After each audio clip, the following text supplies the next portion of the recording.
আচ্ছা দেখো, প্রথমে গ্রাফগুলো একটু আলোচনা করে নিই, কোথায় কি সমস্যা আছে একটু দেখে নাও। ফার্স্ট গ্রাফ তোমাদের যেটা বলবে সেটা হচ্ছে গিয়ে,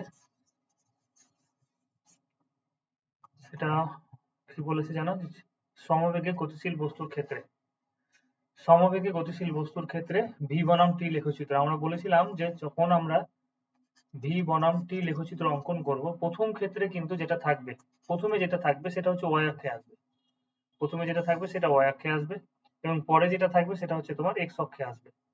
তাহলে এই তো হয়ে গেল তোমার এক্স অক্ষ ওয়াই অক্ষ।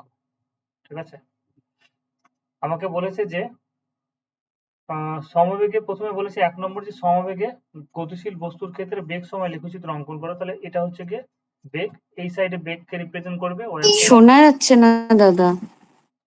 আচ্ছা দাঁড়া ১ মিনিট,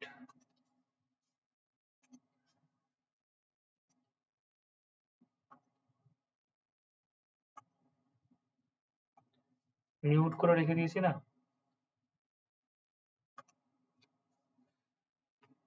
আচ্ছা, তাহলে সমবেগে গতিশীল বস্তুর ক্ষেত্রে আমরা ভি বনাম টি লেখচিত্র যখন অঙ্কন করব, প্রথমটা তো ওই অক্ষ বরাবর আসবে, সবসময় প্রথমটা ওই অক্ষ বরাবর আসে, দ্বিতীয়টা তোমার হচ্ছে এক্স অক্ষ বরাবর। এক্স অক্ষ বরাবর হয়ে গেল তোমার টি, এক্স অক্ষ বরাবর হয়ে গেল তোমার টি।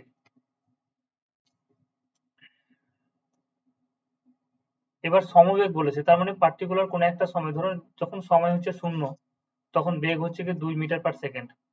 সময় 1 সেকেন্ড হলো, বেগ 2 মিটার পার সেকেন্ড। সময় 2 সেকেন্ড হলো, বেগ 2 মিটার পার সেকেন্ড। সময় 3 সেকেন্ড হলো, বেগ 2 মিটার পার সেকেন্ড। তাহলে যেহেতু সমবেগ, তার মানে ত্বরণ নেই। যেহেতু সমবেগ, পার্টিকুলার একটা নির্দিষ্ট বেগেই কি হচ্ছে, ও সামনের দিকে এগিয়ে আছে, তাহলে সেক্ষেত্রে আমরা কি করবো, এই বিন্দুগুলো যদি পরপর যুক্ত করি তাহলে একটা সরলরেখা পাবো, আমরা একটা সরলরেখা পাবো। তাহলে সেক্ষেত্রে সমবেগ, তাহলে তোমাকে কি বলবে, সমবেগে গতিশীল বস্তুর ক্ষেত্রে যেটা সরলরেখা হবে সেটা হচ্ছে কি তোমার ওয়াই অক্ষের সমান্তরাল, সরি এক্স অক্ষের সমান্তরাল সরলরেখা। এটাই হচ্ছে লেখচিত্র, যে সমবেগে গতিশীল বস্তুর ক্ষেত্রে বেগ সময় লেখচিত্র যেটা হবে সেটা হচ্ছে সময় অক্ষের সমান্তরাল। নিচে দেখো কি আছে, নিচে হচ্ছে সময় অক্ষ এবং ওইদিকে হচ্ছে কি তোমার বেগ অক্ষ। তাহলে সময় অক্ষের সমান্তরাল হবে। এবার যদি বলে যে গতিবেগ বনাম সময় লেখচিত্র অঙ্কন করো, আমি এখানে ছবি আঁকছি না, শুধুমাত্র দেখলেই বুঝতে পারবে। নেক্সট যেটা চিত্র বলেছে যে গতিবেগ বনাম সময় লেখচিত্র অঙ্কন করো। এখানে সমত্বরণ বলেছে, সমত্বরণ মানে কি, যে যখন সময় 0 ছিল তখন ধরে নাও বেগ 0, সময় হচ্ছে 1 সেকেন্ড গেল, তাহলে বেগ একটা পেলাম। সময় 2 সেকেন্ড পেল, বেগ একটা পেলাম। সময় 3 সেকেন্ড হলো, বেগ একটা নির্দিষ্ট পেলাম। এই যে বেগের মান, এই বেগের মানটা যেটা বৃদ্ধি পাচ্ছে সেটা হচ্ছে, ধরে নাও যে প্রতি এক সেকেন্ডে বেগের মানটা যেটা বৃদ্ধি পাচ্ছে সেটা হচ্ছে 2 মিটার পার সেকেন্ড স্কয়ার করে। 2 মিটার পার সেকেন্ড স্কয়ার মানে প্রথমে বেগ হচ্ছে, যখন 0 ছিল সময় তাহলে বেগ হচ্ছে 2, যখন 1 সেকেন্ড গেল তখন বেগটা হয়ে গেল 2 মিটার পার সেকেন্ড, যখন 2 সেকেন্ড হলো তখন 4 মিটার পার সেকেন্ড, যখন 3 সেকেন্ড হলো তখন 6 মিটার পার সেকেন্ড। তাহলে এরকম ভাবে বেগ তোমার বৃদ্ধি পাচ্ছে। তাহলে কিসের জন্য হচ্ছে, এটা ত্বরণের জন্য হচ্ছে। ঠিক আছে, সমত্বরণ হচ্ছে, তার মানে ত্বরণের মান সেটা হচ্ছে 2 মিটার পার সেকেন্ড স্কয়ার করে প্রতি সেকেন্ডে বেড়ে চলেছে ত্বরণ, 2 মিটার পার সেকেন্ড করে বেগ বৃদ্ধি পেয়ে যাচ্ছে। তাহলে সমত্বরণে যখন আমাকে বলবে তখন বেগ, বেগ বনাম সময় লেখচিত্র যেটা হবে সেটা হচ্ছে মূল বিন্দুগামী সরলরেখা। এই যে দেখো মূল বিন্দু দিয়ে গেছে, ও হচ্ছে মূল বিন্দু, মূল বিন্দুগামী সরলরেখা। এবার সমত্বরণের ক্ষেত্রেই যদি বলি, কিন্তু প্রারম্ভিক বেগযুক্ত, প্রারম্ভিক বেগযুক্ত মানে কি, যে বস্তুটা যখন সময় 0 ছিল তখন একটা নির্দিষ্ট বেগ ছিল। এই নির্দিষ্ট বেগটা কত, এই নির্দিষ্ট বেগটা হচ্ছে ধরে নাও যে 2 মিটার পার সেকেন্ড। যখন টাইম 0 তখন হচ্ছে কি, যখন থেকে আমি দেখতে শুরু করছি তখন প্রাথমিক অবস্থায় বস্তুটার বেগ ছিল 2 মিটার পার সেকেন্ড। কিন্তু সমত্বরণ হচ্ছে, তাহলে সমত্বরণ যদি হয় তাহলে আস্তে আস্তে বেগ কি হয়ে যাবে, বৃদ্ধি পাবে, এরকম ভাবে বেগ বৃদ্ধি পাবে। তাহলে এটা হচ্ছে গতিবেগ বনাম সময় লেখচিত্র, কিন্তু সেক্ষেত্রে প্রারম্ভিক বেগযুক্ত হতে হবে। প্রারম্ভিক বেগযুক্ত যদি বলে তাহলে সেক্ষেত্রে আমরা একটা ইনিশিয়ালি কি নিয়ে নিব, প্রারম্ভিক বেগ নিয়ে নিব। এটা হচ্ছে সমত্বরণ, মানে বস্তুটার বেগ দেখো একটা কনস্ট্যান্ট, একটা রেখা বরাবর বেড়ে যাচ্ছে সামনের দিকে, এটা হচ্ছে সমত্বরণ। কিন্তু যদি বলে প্রারম্ভিক বেগ আছে, প্রারম্ভিক বেগ আছে কিন্তু অসমত্বরণ, অসমত্বরণ সেক্ষেত্রে কি হবে, বক্ররেখা হবে। কারণ বেগের মানটা যেটা বৃদ্ধি পাচ্ছে, কোনো সময় 2 মিটার পার সেকেন্ড বাড়লো, কোনো সময় তোমার 3 মিটার পার সেকেন্ড বাড়লো, সেই জন্য কি হয়ে যাচ্ছে, অসমত্বরণ হয়ে যাচ্ছে। অসমত্বরণের ক্ষেত্রে মনে রাখবে যে যেটা লেখচিত্র হবে সেটা কিন্তু তোমার এরকম একটা বক্ররেখা হবে। বেশ, তাহলে এতগুলো চিত্র আমরা অঙ্কন মানে বুঝে নিলাম। এখানে কোন চিত্রে বুঝতে অসুবিধা আছে বলো,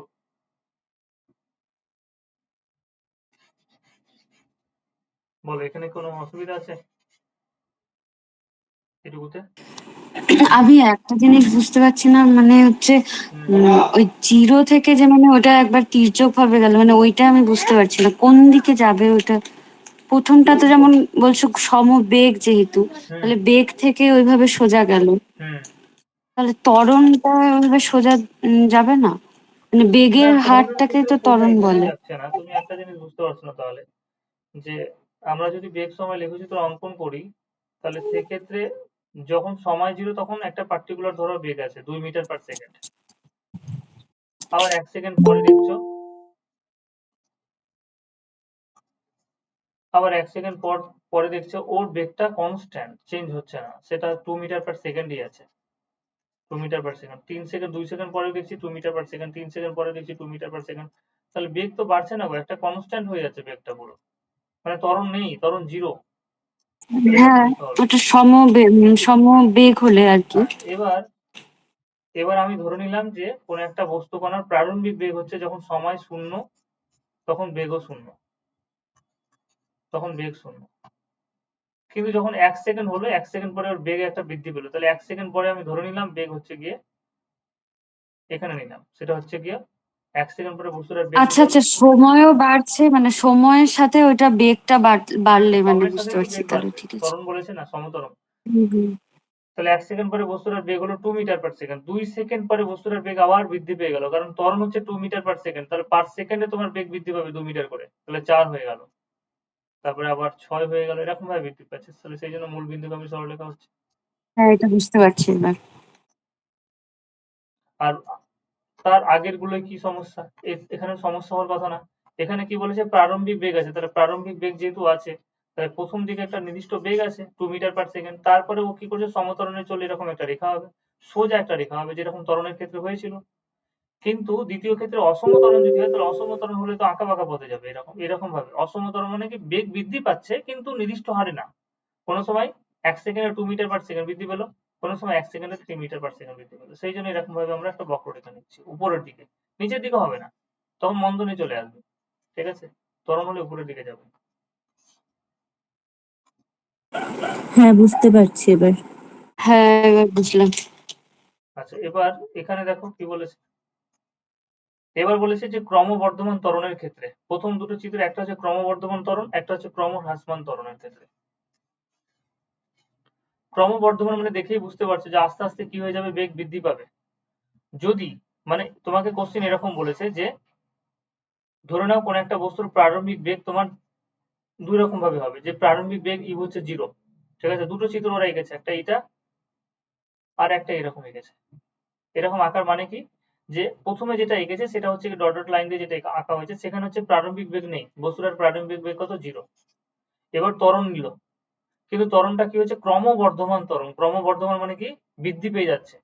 ঠিক আছে? এবার বৃদ্ধিটা যেটা আছে সেটা হচ্ছে কি কিন্তু ফিক্সড না, যে প্রতি সেকেন্ডে 2 মিটার পার সেকেন্ড, প্রতি সেকেন্ড পরে 2 মিটার পার সেকেন্ড এরকম ভাবে বৃদ্ধি পাচ্ছে, এরকম না।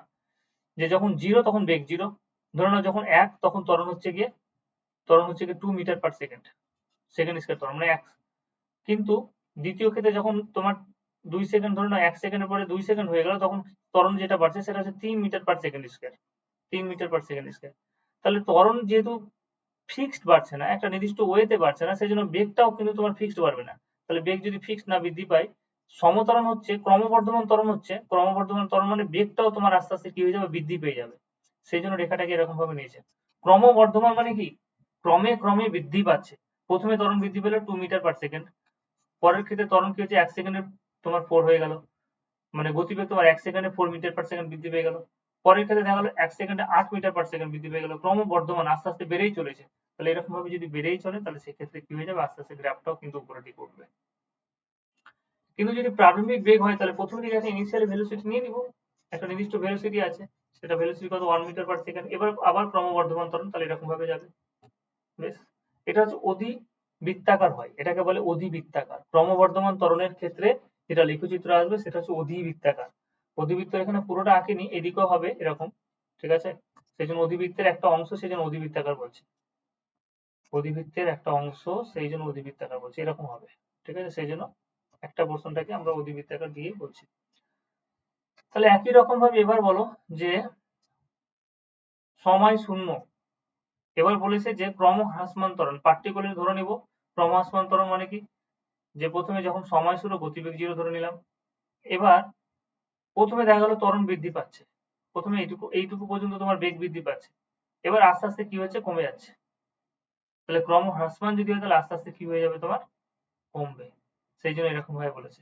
এবার যদি প্রারম্ভিক বেগ থাকে এবং যদি ক্রমহ্রাসমান বলে, তাহলে প্রথমে তোমার দেখা গেল বেগ বৃদ্ধি পেল, তারপরে আবার বেগ কি হচ্ছে, আস্তে আস্তে এরকম ভাবে কমে যাচ্ছে। এটা যে কমছে তাহলে এটা মন্দন হবে না? হ্যাঁ, ক্রমহ্রাসমান ত্বরণকে আমরা কি বলবো, ক্রমহ্রাসমান ত্বরণের নামই তো মন্দন। হয় মন্দন বলবে আর নাহলে ক্রমহ্রাসমান ত্বরণ বলবে। ঠিক আছে, ক্রমে ক্রমে হ্রাস পাচ্ছে, তাহলে সেটাকে হয় মন্দন বলবো আর নাহলে ক্রমহ্রাসমান ত্বরণ বলবো। আমরা বলেছিলাম যে ত্বরণের আরেক ত্বরণকে যদি নেগেটিভ করে দাও তাহলে সেটা কি হয়ে যাবে, মন্দন হয়ে যাবে। ক্রমহ্রাসমান ত্বরণ মানে কি, ওটাকে আমরা কি বলবো, মন্দন বলবো। মানে এখানে ক্রমহ্রাসমান কেন বলছে অ্যাকচুয়ালি, মানে দেখা গেল প্রথমে তোমার বেগটা বৃদ্ধি পেলো, প্রথমে সময় 1 সেকেন্ড, বেগ একটা পার্টিকুলার আছে, তারপরে 1 সেকেন্ড, তারপরে বেগ বৃদ্ধি পেলো, তারপরে একটা সময় পরে কি হয়েছে, বেগটা তোমার হ্রাস পেতে শুরু করলো। তাহলে বেগটা যদি হ্রাস পেতে শুরু করে তখন সেক্ষেত্রে আমরা এরকম নিব। এখানে যদি মন্দন বলে দিত তাহলে কিন্তু গ্রাফটা অন্যরকম হয়ে যেত। ঠিক আছে, মানে এই ছবিটা আমি আরেকবার বলি। এখানে ক্রমহ্রাসমান ত্বরণটাকে কিভাবে বলা যায়, এটা আরেকবার বলে দাও তো। হ্যাঁ দাঁড়াও বলছি, শোনো। প্রথমে ভেলোসিটি 0, টাইম 0, ভেলোসিটি 0। এবার ক্রমহ্রাসমান মানে কি, ক্রমে ক্রমে তোমার হ্রাস পাবে। তাহলে ক্রমে ক্রমে হ্রাস পাওয়া জিনিসটাকে আমি ব্যাখ্যা করব কি করে, যে আমার যে ত্বরণটা ক্রমে ক্রমে হ্রাস পাবে সেটাকে আমি ব্যাখ্যা করব কি করে। তাহলে ব্যাখ্যা করার জন্য ওরা কি করেছে, যে যখন প্রথমে ধরে নাও ইনিশিয়ালি টাইম 0, ভেলোসিটিও 0 নেওয়া হয়েছে। এবার আস্তে আস্তে ধরে নাও যখন 1 সেকেন্ড হলো, এখানে হচ্ছে 1 সেকেন্ড, বেগটা হয়ে গেল তোমার 2 মিটার পার সেকেন্ড। যখন 2 সেকেন্ড হলো বেগটা হয়ে গেল তোমার 4। যখন 3 সেকেন্ড হলো বেগটা হয়ে গেল ধরে নাও তোমার 7। তাহলে এটা তো তোমার বৃদ্ধি পেল, এটা তোমার বেগ বৃদ্ধি পাচ্ছে। এবার এই যে ত্বরণ, তোমার যে ত্বরণটা হ্রাস পাচ্ছে সেটাকে তুমি কি করে বলবে, এবার এবার কমাতে শুরু করলাম, তাহলে 7 থেকে এবার চলে এলো কত, 6 বেগ, তারপরে হচ্ছে কি তোমার 5, তারপরে হচ্ছে 4, এরকম ভাবে আস্তে আস্তে গ্রাফটা এবার নিচের দিকে নামবে। তাহলে যদি ইনিশিয়ালি ভেলোসিটি না থাকে, 0 থাকে, তাহলে সেটা এরকম ভাবে আসবে। আর যদি ইনিশিয়ালি ভেলোসিটি একটা থাকে পার্টিকুলার, তাহলে এই ভেলোসিটি এটা এবার আস্তে আস্তে কি হয়ে যাবে, প্রথমে বৃদ্ধি পাবে তারপরে কমবে। কারণ ক্রমহ্রাসমানটাকে তো আমাকে বোঝাতে হবে যে এটা হচ্ছে কি ক্রমহ্রাসমান।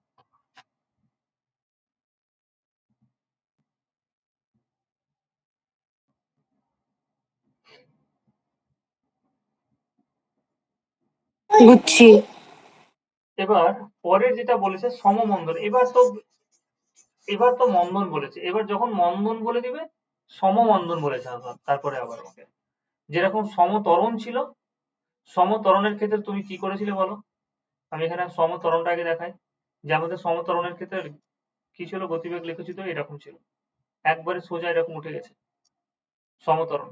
প্রারম্ভিক বেগ তোমার 0, টাইম যখন 0, প্রারম্ভিক বেগ 0, তারপরে তুমি সমত্বরণ হচ্ছে মানে আস্তে আস্তে তোমার গতিবেগ একটা নির্দিষ্ট ইউনিফর্ম ভেলোসিটি তোমার আস্তে আস্তে বেড়েই চলেছে। কিন্তু এখানে যদি সমমন্দন বলে দেয়, সমমন্দনে যদি গতিশীল বস্তু বলে, তাহলে তোমাকে প্রারম্ভিক একটা বেগ ধরে নিতে হবে। প্রারম্ভিক বেগ একটা এই জন্যই ধরে নিচ্ছে, নাহলে বেগ কি হয়ে যাবে, নেগেটিভে চলে আসবে না। তাহলে বেগ আমরা এখানে একটা ধরে নিয়ে করবো। ধরে নাও প্রথমে কোনো একটা বস্তুর বেগ, কথা মানে বলছি, যেখানে বস্তুটার বেগ হচ্ছে 20 মিটার পার সেকেন্ড। এবার সমমন্দন হচ্ছে মানে প্রতি সেকেন্ডে তোমার বেগ কমছে। সময় 1 সেকেন্ড গেল, বেগ হয়ে গেল 18 মিটার পার সেকেন্ড। তারপরে আবার 1 সেকেন্ড গেল, 1 সেকেন্ড হলো, বেগ কি হয়ে গেল তোমার, বেগ হয়ে গেল তোমার 16।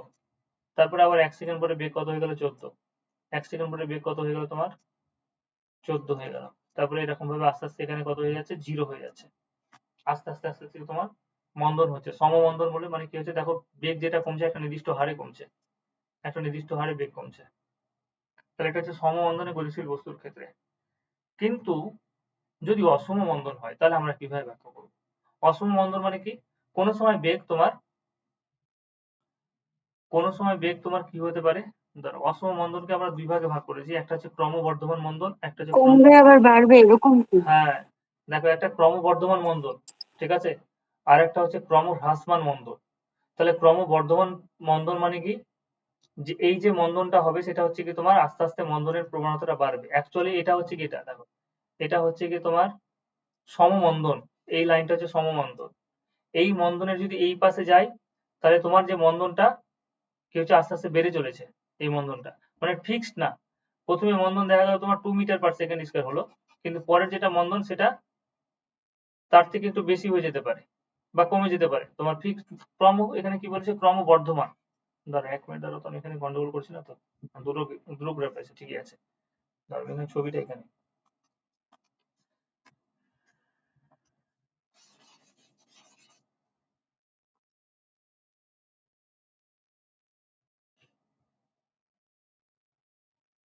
একটা এরকম আর একটা হচ্ছে এটা এরকম, এই গ্রাফটা। তাহলে এই রেখার যদি এই পাশে হয় তাহলে সেটা কি হয়ে যাবে তোমার ক্রমবর্ধমান। এটা আস্তে আস্তে ক্রমবর্ধমান। কিন্তু এই রেখার যদি এই পাশে হয় তাহলে সেটা হয়ে যাবে ক্রমহ্রাসমান। দেখো ক্রমবর্ধমান কেন বলছি, কারণ এটা হচ্ছে সমমন্দন, এটা হচ্ছে সমমন্দন। কিন্তু এখানে যদি আমি বলি এইটা ক্রমহ্রাসমান, তার মানে এটা দেখো আস্তে আস্তে কমে চলেছে। আর এখানে কি বলছে ক্রমবর্ধমান, তাহলে এক্ষেত্রে আবার কি হচ্ছে বাড়ছে। তাহলে সেই জন্য আমরা কি বলবো, ক্রমবর্ধমানের ক্ষেত্রে আমরা কি করব, যেটা সমমন্দন আছে সমমন্দনের এই পাশে নিব, আর ক্রমহ্রাসমানের ক্ষেত্রে আমরা কি করব এই পাশে নিব। ব্যাস হয়ে গেল তোমার, আর কোনো কিছু নেই। তাহলে একটু লেখচিত্রগুলো একটু ভালো করে দেখে নিই। আর সূত্রগুলো আমরা যে কটা বলেছি সেই সূত্র দিয়ে কিন্তু তোমাদের, এটা একটু বলে দাও যে এখানে যে গ্রাফ গুলো আছে। এখানে দুটো গ্রাফ আছে শুধু। একটা গ্রাফ দিয়ে আমরা কি বলেছি, যে যে সমবেগের ক্ষেত্রে গতিবেগ সময় লেখচিত্র, যেটা সমবেগের ক্ষেত্রে আমরা বলেছিলাম, সেক্ষেত্রে যে আয়তক্ষেত্রটা উৎপন্ন হবে সেই আয়তক্ষেত্রের ক্ষেত্রফলটা কি রিপ্রেজেন্ট করছে। আয়তক্ষেত্রের ক্ষেত্রফল মানে হচ্ছে দৈর্ঘ্য ইন্টু প্রস্থ, তাহলে দৈর্ঘ্য হচ্ছে কি ওবি। আয়তক্ষেত্রের ক্ষেত্রফল মানে হচ্ছে দৈর্ঘ্য ইন্টু প্রস্থ, দৈর্ঘ্য হচ্ছে ওবি। আর প্রস্থ মানে কি, প্রস্থ মানে হচ্ছে ওয়ে। ওয়ে নাও অথবা বিসি নাও, একই ব্যাপার। তাহলে ক্ষেত্রফল যদি আমরা লিখি তাহলে এখানে কি হচ্ছে, ওবি মানে টি, আর ওএ মানে কি, ওএ মানে হচ্ছে ভি। তাহলে ভি ইন্টু টি, এটা মানে কি জানি, যে আমরা জানি যে গতিবেগ ইন্টু সময় সেটা হচ্ছে অতিক্রান্ত দূরত্ব। তাহলে গতিবেগ বনাম সময় লেখচিত্র থেকে আমরা যে ক্ষেত্রফলটা বের করব, গতিবেগ বনাম সময় লেখচিত্র থেকে যে আমরা ক্ষেত্রফল বের করব, সেই ক্ষেত্রফলটা সবসময় অতিক্রান্ত দূরত্বকে রিপ্রেজেন্ট করবে। গতিবেগ বনাম সময় লেখচিত্র থেকে আমরা যদি যেই ক্ষেত্রফলটা বের করব সেই ক্ষেত্রফলটা সবসময় তোমার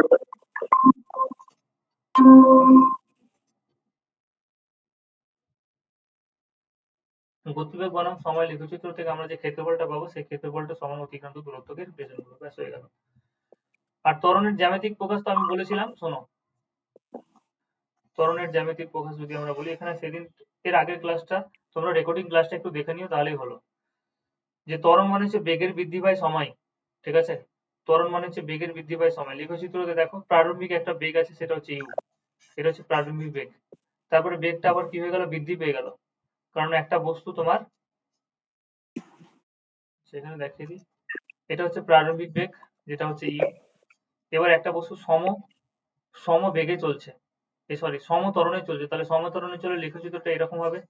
এই লেখচিত্রটা হলো, তাহলে এই লেখচিত্রটা যদি হয় তাহলে সেক্ষেত্রে আমরা কি করলাম, বি হচ্ছে কি, আচ্ছা, কার আওয়াজ আসছে গো?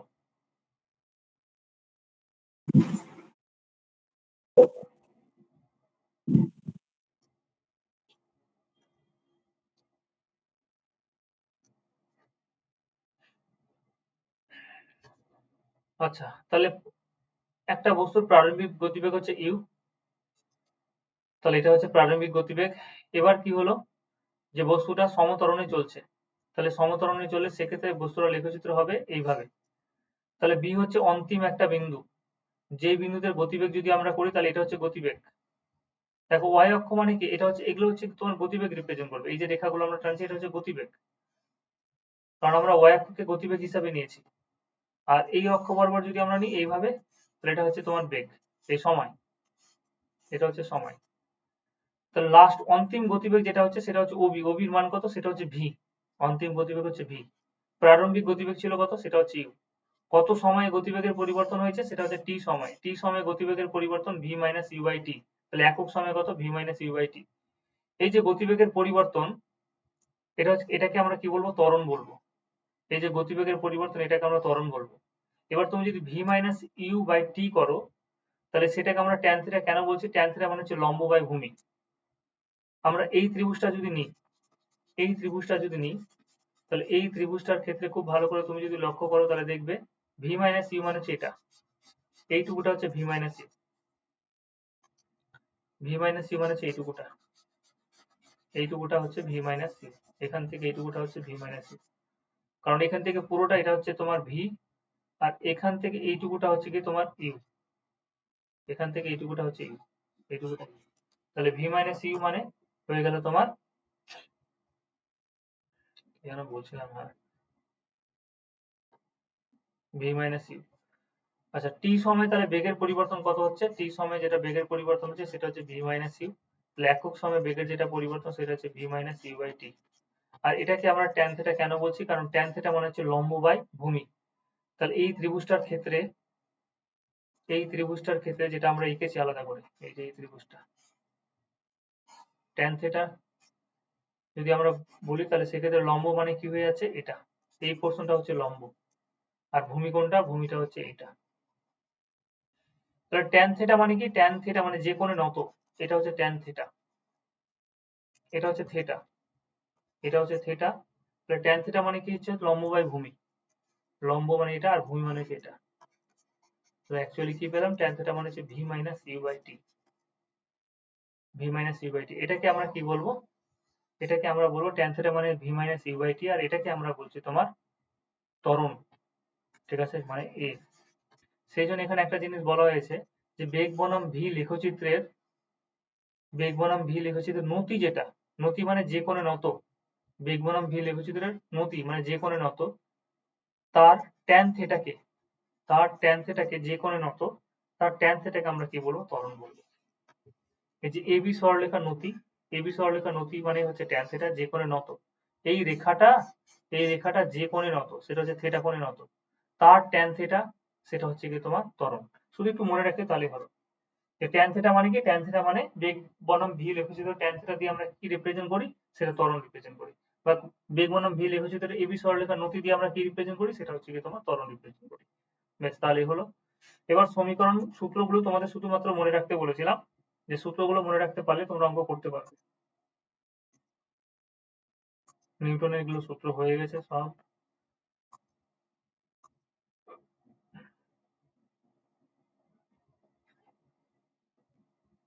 দ্বিতীয় গতির সূত্র আমরা পড়ে নিয়েছি, অনেকটাই পড়ে নিয়েছি তো।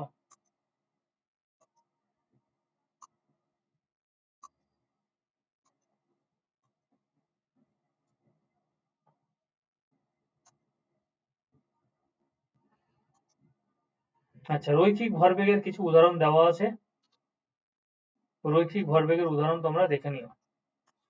কারণ কোন একটা বস্তুর যদি ভরবেগ পরিবর্তন হয়, তাহলে সেক্ষেত্রে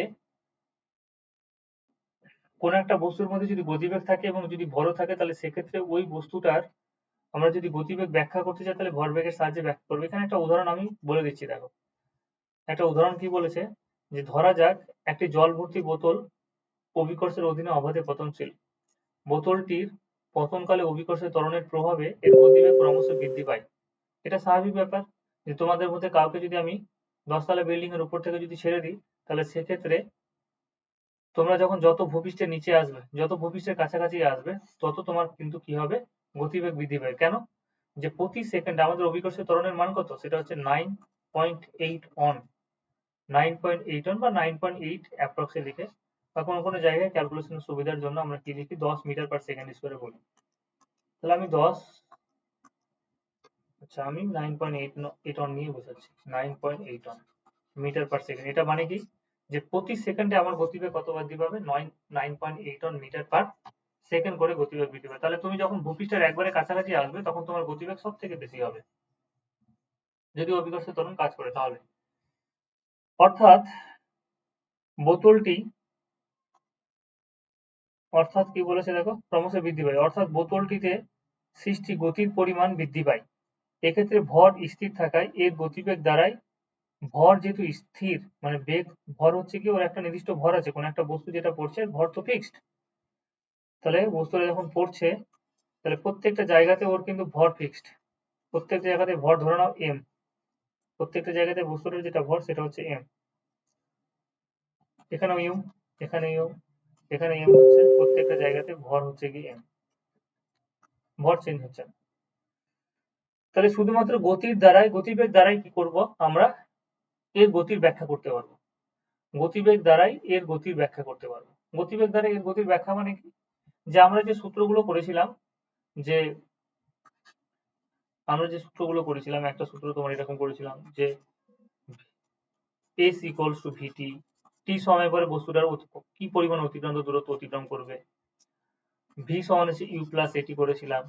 এই সমস্ত সূত্র দিয়ে কিন্তু আমি এর গতির বর্ণনা করতে পারবো, যে t সময় পরে এর অতিক্রান্ত দূরত্ব কত হলো, t সময় পরে এর গতিবেগ কত হলো, বা কোনো একটা পার্টিকুলার দূরত্ব অতিক্রম করতে কত সময় লাগবে, সমস্ত জিনিস কিন্তু আমরা বের করতে পারবো এই গতির সমীকরণ দিয়ে।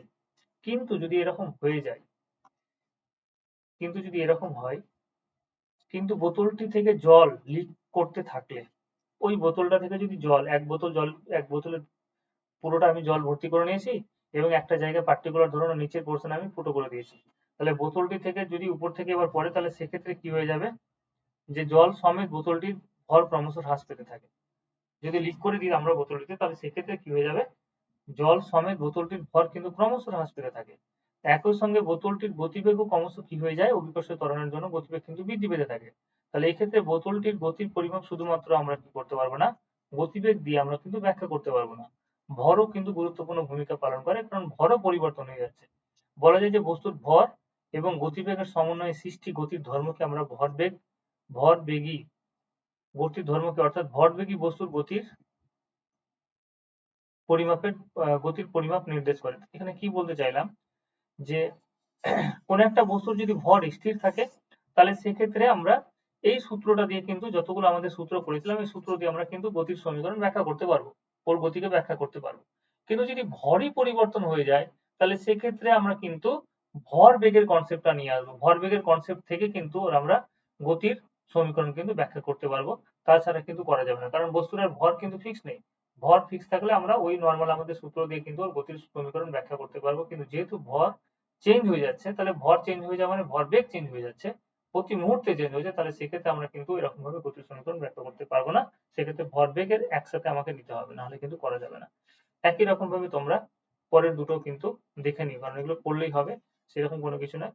আচ্ছা, এই জিনিসটা যেটা বলেছে এটা দেখার দরকার নেই, এটা নিউটনের দ্বিতীয় গতিসূত্রের কনসেপ্ট একটা বলেছে, আমি নিউটনের দ্বিতীয় গতিসূত্রটা তোমাদের বলে দিচ্ছি। এখানে ভরবেগের ধারণা থেকে বলেছে, নিউটনের দ্বিতীয় গতিসূত্র থেকে আমি কি বলেছে জানো, হ্যাঁ, ভরবেগের তোমাকে এরকম বলবে যে ভরবেগের ধারণা থেকে নিউটনের দ্বিতীয় গতিসূত্রটি প্রমাণ করো, তাহলে এখানে তোমাদের সূত্রটা কাজে লেগে যায়, সেই জন্য আমি বলে দিচ্ছি, যে কোন একটা বস্তুর উপর যদি বল প্রয়োগ করি, কোন একটা বস্তু ধরে নাও ভর হচ্ছে এম,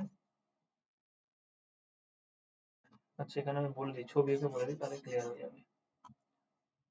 কোন একটা বস্তু আছে এখানে, এই বস্তুটার উপরে আমি একটা, এই বস্তুটার পার্টিকুলার একটা ভর আছে সেটা হচ্ছে এম, এই বস্তুটার উপরে আমি এফ বল প্রয়োগ করলাম, এবং এফ বল প্রয়োগ করার ফলে বস্তুটার প্রাথমিক গতিবেগ ছিল ধরে নাও ইউ, এফ বল প্রয়োগ করার পরে বস্তুটার অন্তিম গতিবেগ যেটা হয়ে গেল সেটা হচ্ছে গিয়ে ভি, মাস কিন্তু এমই আছে। তাহলে আমাকে কি বলছে সূত্র, নিউটনের দ্বিতীয় গতিসূত্র যেটা ভরবেগের মাধ্যমে আমরা প্রমাণ করব, সেই সূত্র অনুযায়ী আমরা কি বলতে পারবো, যে কোনো বস্তুর ভরবেগের পরিবর্তনের হার,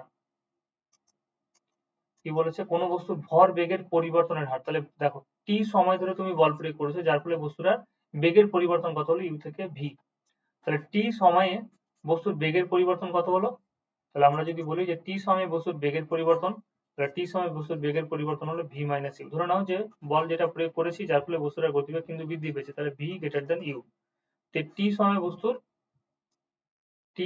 বস্তুর বেগের পরিবর্তন, টি সময়ে বস্তুর বেগের পরিবর্তন কত হলো, ভি মাইনাস ইউ, তাহলে একক সময়ে বস্তুর বেগের পরিবর্তন কত হয়ে গেল, ভি মাইনাস ইউ বাই টি, টি সময়ে বস্তুর বেগের পরিবর্তন হচ্ছে ভি মাইনাস ইউ, তাহলে একক সময়ে বস্তুর বেগের পরিবর্তন কত হয়ে গেল, ভি মাইনাস ইউ।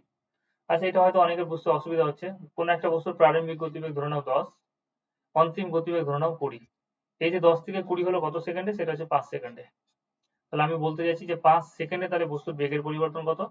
20 মাইনাস 10, তাহলে 1 সেকেন্ডে কত হয়ে যাবে? 10/5। তাহলে বেগের পরিবর্তন কত হচ্ছে 1 সেকেন্ডে? এটা। তাহলে এখানে আমরা এইভাবে করছি, করছি। তাহলে কি বলেছে? যে কোনো বস্তুর উপর বল প্রয়োগ করলে বস্তুর ভরবেগের পরিবর্তনের হার বস্তুর উপর প্রযুক্ত বলের সাথে সমানুপাতিক। তাহলে F সমানুপাতিক কি হয়ে যাবে? V minus U by T। ভরবেগের পরিবর্তনের হার, দেখো শুধুমাত্র বেগ বলেছি কিন্তু বেগের পরিবর্তনের হার, তাহলে ভরবেগের পরিবর্তনের হার যদি বলি তাহলে সেক্ষেত্রে আমরা কি করতে হবে? M দিয়ে গুণ করতে হবে, কারণ ভরবেগ মানে কি? ভর ইন্টু বেগ। আমি আরেকবার বলে দাঁড়াও, বস্তুটির প্রারম্ভিক ভরবেগ কত? mu, অন্তিম ভরবেগ কত? সেটা হচ্ছে mv। তাহলে ভরবেগের পরিবর্তন কত হলো? ভরবেগের পরিবর্তন হলো mv মাইনাস mu। এই যে ভরবেগের পরিবর্তন সেটা কত সময় হয়েছে? t সময়ে। তাহলে একক সময়ে কত? সেটা হচ্ছে mv minus mu by t। তাহলে একক সময়ে বস্তুর ভরবেগের পরিবর্তনের হার হচ্ছে এটা। নিউটনের দ্বিতীয় গতিসূত্র যেটা ভরবেগের ধারণা থেকে ব্যাখ্যা করা যায়, সেই গতিসূত্র কি বলছে? যে কোনো বস্তুর ভরবেগের পরিবর্তনের হার, তার মানে ভরবেগের পরিবর্তনের হার কোনটা? mv minus mu by t। এই যে ভরবেগের পরিবর্তনের হার বস্তুটির উপর প্রযুক্ত বল কি প্রয়োগ করেছে সেটা হচ্ছে এটার সাথে সমানুপাতিক হবে। তাহলে এটা যদি সমানুপাতিকটাকে তুলতে চাই তাহলে একটা কনস্ট্যান্ট কে নিতে হবে, m কমন নিলাম, v মাইনাস u বাই কত চলে এলো? t। f সমান তাহলে কি হলো? k এর মান যদি আমি 1 ধরে নিই তাহলে সূত্রটা কি হয়ে যাবে? m v minus u by t। therefore f সমান তাহলে কি হয়ে গেল? m a। a কেন লিখি? a আমি এখানে কেন লিখছি এরকম ভাবে যে a সমান, a এখানে কেন লিখলাম দেখো, যে আমরা জানি যে বস্তুর বেগের যেটা পরিবর্তন, t সময়ে যেটা বেগের পরিবর্তন সেটাকে আমরা ত্বরণ বলি। তাহলে v minus u by t এটা হচ্ছে কি ত্বরণ, সেই জন্য কি হলো তোমার? f সমান হচ্ছে তোমার m। এরকম ভাবে প্রমাণ করা যায়। আমরা এই সূত্রটা বিভিন্ন জায়গায় ইউজ করব। এই যে এই সূত্রটা যেটা আছে অঙ্ক করতে গিয়ে আমরা কিছু কিছু জায়গায় ইউজ করব, সেই জন্য এরকম ভাবে তোমাদের বলে দিলাম, না বললেও হতো, দরকার নেই। আচ্ছা, এবার কি বলেছে দেখেন, এই জিনিসগুলো এখানে ব্যাখ্যা করেছে। হ্যাঁ, এই জিনিসগুলো, যে সূত্রটা বিবৃতি যেটা আছে এগুলো করে নেবে। কিছু অঙ্ক করে দেওয়া আছে, অঙ্কগুলো তোমরা দেখবে। এবার রৈখিক ভরবেগের সংরক্ষণ সূত্রটা বললেই তোমাদের মোটামুটি কনসেপ্ট হয়ে যাবে। রৈখিক ভরবেগের সংরক্ষণ সূত্র কি বলেছে? যে দুটো বস্তু আছে, এই হচ্ছে দুটো বস্তু, একটা বস্তুর ভর হচ্ছে m1 আর একটা বস্তুর ভর হচ্ছে m2। একটা বস্তুর গতিবেগ হচ্ছে e1, একটা বস্তুর গতিবেগ হচ্ছে u2। দুটো কি হচ্ছে? সামনের দিকে এগোচ্ছে। এবার ধরে নাও একটা বস্তুর গতিবেগ, প্রথম বস্তুর গতিবেগ হচ্ছে বেশি, মানে আমি কি বললাম? e1 গ্রেটার দ্যান u2, প্রথম বস্তুর গতিবেগ বেশি। তো নিশ্চয়ই এই প্রথম বস্তুটা দ্বিতীয় বস্তুকে কি করবে? সংঘাত করবে। প্রথম বস্তুটা দ্বিতীয় বস্তুকে কি করলো? সংঘাত করলো। তাহলে সংঘাত করার পরে একটা সময় পরে যখন সংঘাত করার পরে দেখো প্রথম বস্তুটা দ্বিতীয় বস্তুর উপরে একটা বল প্রয়োগ করলো, সেটা হচ্ছে F1, আর দ্বিতীয় বস্তুটা প্রথম বস্তুর একটা বল প্রয়োগ করলো, সেটা হচ্ছে F2। কারণ আমরা জানি যে একটা বল, প্রকৃতিতে একটা বল বলে কোনো কিছু, একক বিচ্ছিন্ন বল বলতে কোনো কিছুই হয় না। ক্রিয়া যদি হয় তাহলে প্রতিক্রিয়া কি হবে? অবশ্যই হবে। তাহলে প্রথম বস্তুটা দ্বিতীয় বস্তুর উপরে যদি বল প্রয়োগ করে সেটা F1 হয়, তাহলে দ্বিতীয় বস্তুটা কি করবে? প্রথম বস্তুর উপরে একটা বল প্রয়োগ করবে, সেটা হচ্ছে প্রতিক্রিয়া বল। এবং এর ফলে এই যে দুটো বস্তু আলাদা আলাদা পৃথক হয়ে গেল, এই বস্তুটার কিন্তু ভেলোসিটি কিন্তু আলাদা আলাদা হয়ে যাবে। প্রথম বস্তুর ভেলোসিটি v1 ধরলাম, দ্বিতীয় বস্তুর ভেলোসিটি কিন্তু v2। ভর তো একই থাকবে, ভর তো হচ্ছে পদার্থের সক্রিয় ধর্ম, চেঞ্জ হবে না, সেটা হচ্ছে m1, এটা হচ্ছে কি কত? তাহলে কনসেপ্টটা কি বলছে? যে কোনো বস্তুর,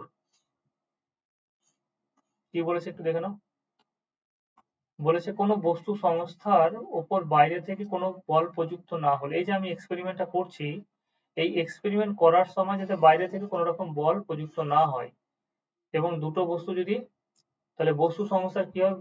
মোট রৈখিক ভরবেগ মানে এবং অভিমুখে সবসময় কি থাকবে? অপরিবর্তিত থাকবে। এটার মানে কি বলতে চাইলো? যে বাইরে থেকে যদি কোনো রকম বল প্রযুক্ত না হয় তাহলে সেক্ষেত্রে দুটো বস্তু যদি থাকে, একটার গতিবেগ e1 আর একটার গতিবেগ যদি u2 হয়, এবং e1 গ্রেটার দ্যান u2 যদি হয়, তাহলে সেক্ষেত্রে প্রথম বস্তু দ্বিতীয় বস্তুকে সংঘাত করবে, এবং সংঘাতের পরে এদের গতিবেগ কিন্তু আলাদা আলাদা হবে। তাহলে বলছে এরকম যদি হয় তাহলে সেক্ষেত্রে কি হবে, বস্তুর মোট রৈখিক ভরবেগ মানে এবং অভিমুখে অপরিবর্তিত থাকে।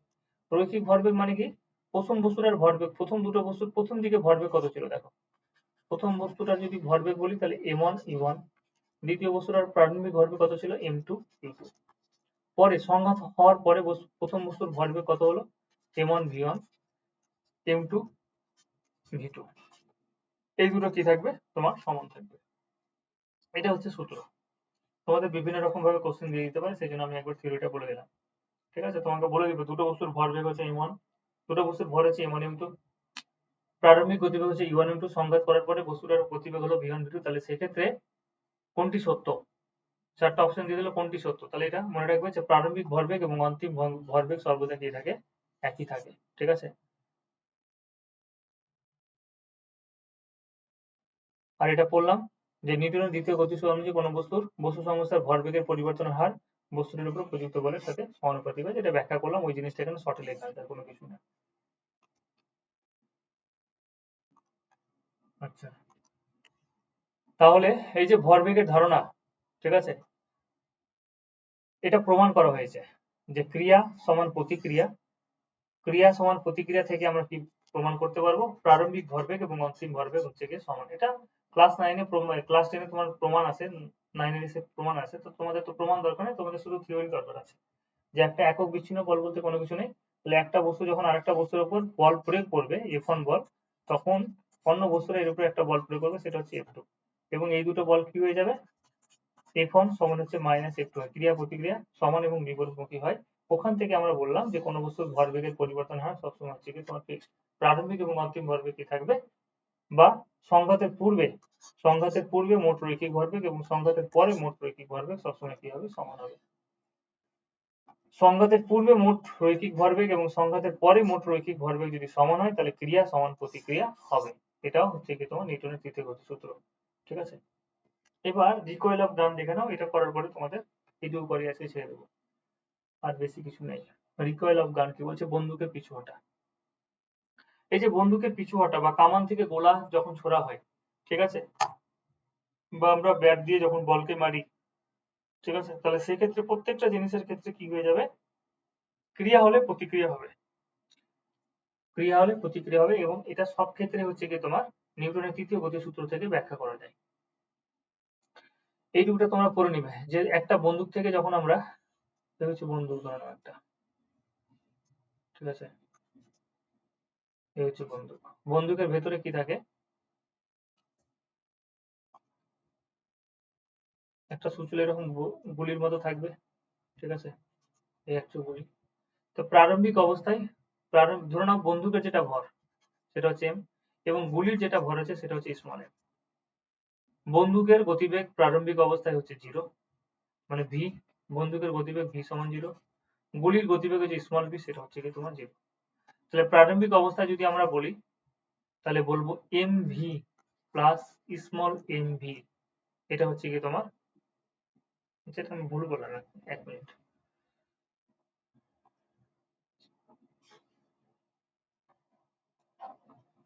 প্রারম্ভিক যেটা বেগ, সেটা হচ্ছে বন্দুকের ক্ষেত্রে আমি v1 নিলাম, সেটা হচ্ছে 0, এবং গুলির ক্ষেত্রে আমি যেটা নিলাম সেটা হচ্ছে গিয়ে m2, সরি v2, সেটা হচ্ছে 0। এবার ধরে নাও যখন গুলিটা ছোড়া হলো, গুলিটা সামনের দিকে বেরোলো, তাহলে গুলিটা একটা নির্দিষ্ট গতিবেগে কিন্তু সামনের দিকে বেরিয়ে যাবে। এই যে গুলিটা বেরোলো সামনের দিকে, সেটা নির্দিষ্ট গতিবেগে ধরে নাও বেরিয়ে গেল, এবং নির্দিষ্ট গতিবেগে যখন বেরোলো সেটা হচ্ছে কি আমি ধরে নিলাম যে স্মল v, গুলিটার গতিবেগ হচ্ছে স্মল v। তাহলে গুলিটা যখন ছোড়া হলো, আমি যখন অ্যাকশন করলাম, সঙ্গে সঙ্গে একটা রিঅ্যাকশন বল কিন্তু এইদিকে কাজ করছে, এবং যার জন্য বন্দুকটা কি হচ্ছে, পিছনের দিকে সরে আসছে, এই যে রিঅ্যাকশনের জন্য পিছনের দিকে বন্দুকটা সরে আসে, তাহলে একটা নির্দিষ্ট ভেলোসিটিতে আসবে, এবং সেই ভেলোসিটিটাকে আমরা কি বললাম, ক্যাপিটাল ভি। তাহলে বস্তুটা প্রথম দিকে যখন বন্দুক এবং গুলি দুটোই হচ্ছে স্থির ছিল, তাহলে প্রথম দিকে যদি আমরা ভর এবং বেগ ক্যালকুলেশন করি, তাহলে ভর হচ্ছে গিয়ে ক্যাপিটাল এম বন্দুকের ক্ষেত্রে, বেগ 0, গুলির ক্ষেত্রে ভর হচ্ছে স্মল এম, বেগ হচ্ছে 0। কিন্তু পরের ক্ষেত্রে কি হয়ে গেল বলো, যে বন্দুকের ভর হচ্ছে m, বন্দুক কি হলো, পিছন দিকে সরে এলো, সেটা হচ্ছে mv, এবং গুলির ভরবেগ যদি বলি, তাহলে গুলি হচ্ছে গিয়ে স্মল m, ভর, এবং বেগ হচ্ছে গিয়ে কত স্মল ভি। তাহলে এটা 0 পেয়ে গেলাম। এটাকে আমরা ক্যালকুলেশন করার সময় ইউজ করব, ঠিক আছে? তাহলে mv সমান হচ্ছে মাইনাস mv। তাহলে এখান থেকে আমরা বের করতে পারবো বন্দুকের গতিবেগ কত হচ্ছে, minus mv by capital M। এখানে মাইনাস কেন হলো? মাইনাস মানে হচ্ছে যেদিকে গুলিটা ছুটবে তার বিপরীত দিকে কিন্তু তোমার বন্দুক ছুটবে, ঠিক আছে? যেদিকে গুলি ছুটবে তার বিপরীত দিকে বন্দুক ছুটবে।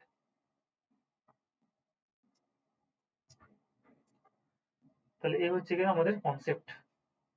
তোমরা দেখবে এটা পড়লেই বুঝতে পারবে, এখানে করে দেওয়া আছে, দেখে নিও এটা। জেট বিমান, শুধুমাত্র জেট বিমান যেটা আকাশে ওড়ে, জেট বিমান, তাহলে সে জেট বিমান বলো অথবা রকেট বলো, সেটা কোন নিউটনের কোন সূত্রানুসারে হয়? সেটা হচ্ছে তোমার নিউটনের তৃতীয় গতি সূত্র অনুসারে। কারণ এখানে কি হচ্ছে, ফুয়েলটা পড়ছে এবং প্রচন্ড গতিবেগে নিচের দিকে যাচ্ছে। সামনের দিকে একটা ফুটো থাকে, এই ফুটোর মাধ্যম থেকে তোমার কি আছে, তোমার হাওয়াটা আছে যেটা ফুয়েলটাকে পোড়ায়। প্রচন্ড গতিবেগে কি হচ্ছে, তোমার ফুয়েলটা পড়ে নিচের দিকে যায় এবং সঙ্গে সঙ্গে প্রতিক্রিয়া বল কি হচ্ছে, উপরের দিকে কার্যকর হয়, যার ফলে যে তোমার রকেট বা জেট বিমান দুটো কি হচ্ছে, উপরের দিকে উঠে। আচ্ছা, ফাইটার প্লেন যেগুলো সেগুলো জেট বিমান বলে অ্যাকচুয়ালি। তাহলে এই ক্ষেত্রে ক্রিয়া প্রতিক্রিয়া কার্যকর হয় এবং যেটাকে আমরা বলবো যে নিউটনের তৃতীয় গতিসূত্র অনুসারে কিন্তু তোমার এই জিনিসটা ব্যাখ্যা করা যায়। এখানে জেট বিমানের ক্ষেত্রে আমরা কি করছি, এখানে বলা হয়েছে দেখে নাও যে রকেটের মধ্যে জ্বালানি হিসাবে কি ব্যবহার করি আমরা। রকেটের ভিতরে জ্বালানি হিসাবে আমরা যেটা ব্যবহার করবো সেটা হচ্ছে তরল অক্সিজেন এবং তরল গ্যাসোলিন। তরল অক্সিজেন এবং তরল গ্যাসোলিন পদার্থ ব্যবহার করা হয় রকেটের মধ্যে জ্বালানি হিসাবে। ব্যাস, এটা হয়ে গেল, আর কোনো কিছু নাই। এরপর হচ্ছে হোস পাইপ। হোস পাইপ মানে হচ্ছে যখন কোনো জায়গায় আগুন লেগে যায়, তাহলে আগুন লেগে গেলে আমরা সেক্ষেত্রে কি করি, এক ধরনের পাইপ ইউজ করি যেটা অনেকটা মোটা হয়। দেখবে ৩ জন ৪ জন মিলে কিন্তু হোস পাইপটা ধরে তারপরে তোমার আগুনকে নেভানো হয়, কারণ অনেক অনেক দূরে জলকে পাঠাতে হবে, অনেক গতিবেগে পাঠাতে হবে। তাহলে সেক্ষেত্রে হোস পাইপের ভেতর দিয়ে তীব্র বেগে গতিশীল জল হলে রৈখিক ভরবেগের সংরক্ষণ এর কারণে জলের পাইপ বিপরীত দিকে একটা বল প্রয়োগ করে। তাহলে সামনের দিকে যদি জল ছোটে, তাহলে জলের পাইপ এই যে গতিবেগটা সামনের দিকে, তাহলে এও কি হচ্ছে, তোমার বিপরীত দিকে একটা বল প্রয়োগ করবে। ক্রিয়া হলে সামনের দিকে, তাহলে প্রতিক্রিয়া বল কি হবে, পেছনের দিকে কার্যকর হবে। এটা F1 যদি হয় তাহলে এটা হচ্ছে পিছনের দিকে, সেটা হচ্ছে মাইনাস F2। তাই হোস পাইপটিকে ধরা তোমার কঠিন হয়ে পড়ে। তাহলে আমরা বলবো যে হোস পাইপের মধ্যে যে হোস পাইপটা পেছনের দিকে সরে আসে জল দেওয়ার সময়, সেটা নিউটনের কোন সূত্র অনুসারে ব্যাখ্যা করা যায়, সেটা হচ্ছে নিউটনের তৃতীয় গতি সূত্র অনুসারে আমরা ব্যাখ্যা করতে পারবো। বেশ, তোমাদের চ্যাপ্টার এটা কমপ্লিট হয়ে গেল। এরপরের দিন শুধুমাত্র আমরা এমসিকিউ কোশ্চেন এবং কিছু অঙ্ক করবো। একটা ক্লাসে তোমাদের এই চ্যাপ্টারটা ফিনিশ করে দেবো। এমসিকিউ কোশ্চেন আছে হাতে গোনে এবং কিছু অঙ্ক আছে।